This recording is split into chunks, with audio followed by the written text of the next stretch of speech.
नमस्कार दोस्तों, मेरे चैनल रामेश्वरम भक्ति चैनल में आप सभी का हार्दिक स्वागत है।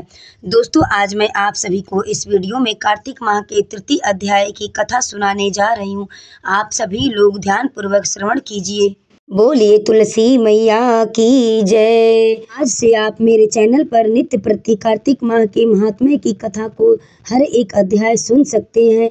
चलिए कार्तिक माह के तृतीय अध्याय को हम लोग प्रारंभ करते हैं और ध्यान पूर्वक प्रेम भाव से श्रवण करते हैं। देवी सत्यभामा ने भगवान श्री कृष्ण से कहा, हे प्रभु, आप तो सभी काल में व्यापक हैं और सभी काल आपके आगे एक समान है।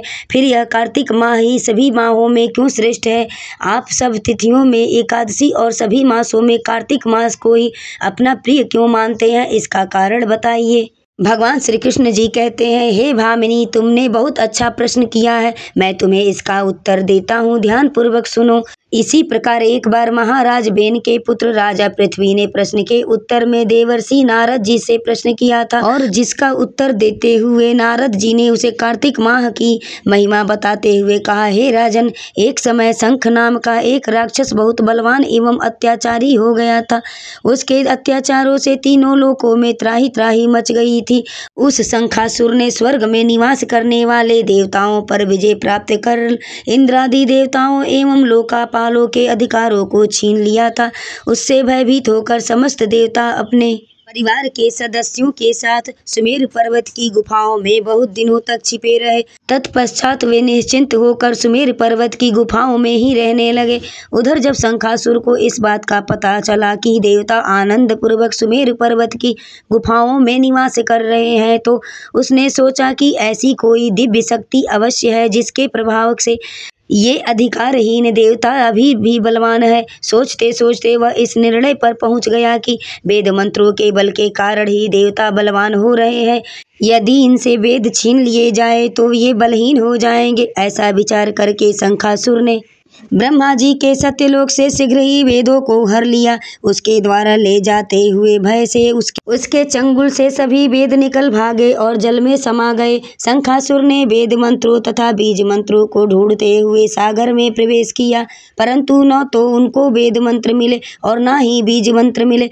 जब शंखासुर सागर से निराश होकर वापस लौटा तो उस समय ब्रह्मा जी पूजा की सामग्री लेकर सभी देवताओं के साथ भगवान विष्णु की शरण में पहुंचे और भगवान को गहरी निद्रा से जगाने के लिए गाने बजाने लगे और धूप गंध आदि से बारंबार उनका पूजन करने लगे। धूप दीप नैवेद्य समर्पित किए जाने पर भगवान की निद्रा टूटी और वह देवताओं सहित ब्रह्मा जी को अपनी पूजा करते हुए देखकर बहुत प्रसन्न हुए। तब श्री हरि भगवान विष्णु जी कहने लगे, मैं आप लोगों के इस कीर्तन एवं मंगलाचरण से बहुत प्रसन्न हूँ। आप अपना अभिष्ट वरदान मांगिए, मैं अवश्य प्रदान करूँगा।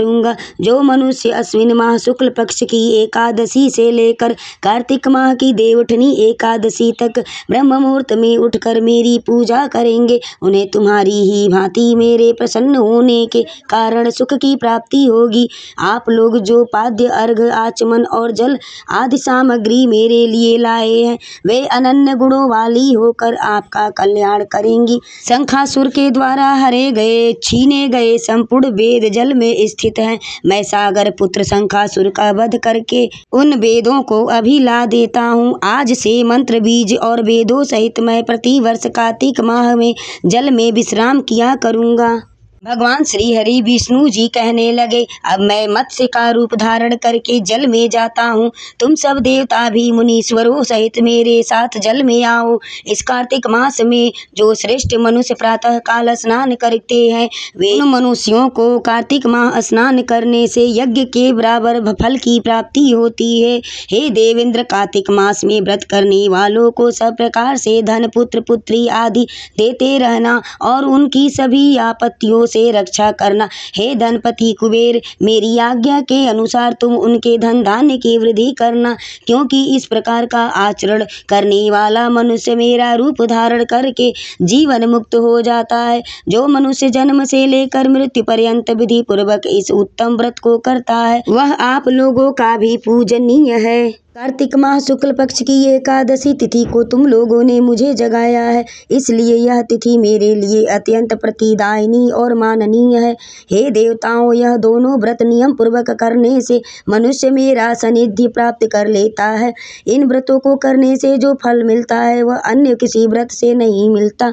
अतः प्रत्येक मनुष्य को सुखी और निरोग रहने के लिए कार्तिक महात्म्य और एकादशी की कथा सुनते हुए उपयुक्त नियमों का पालन करना चाहिए। बोलिए विष्णु भगवान की जय, लक्ष्मी मैया की जय, तुलसी माता की जय।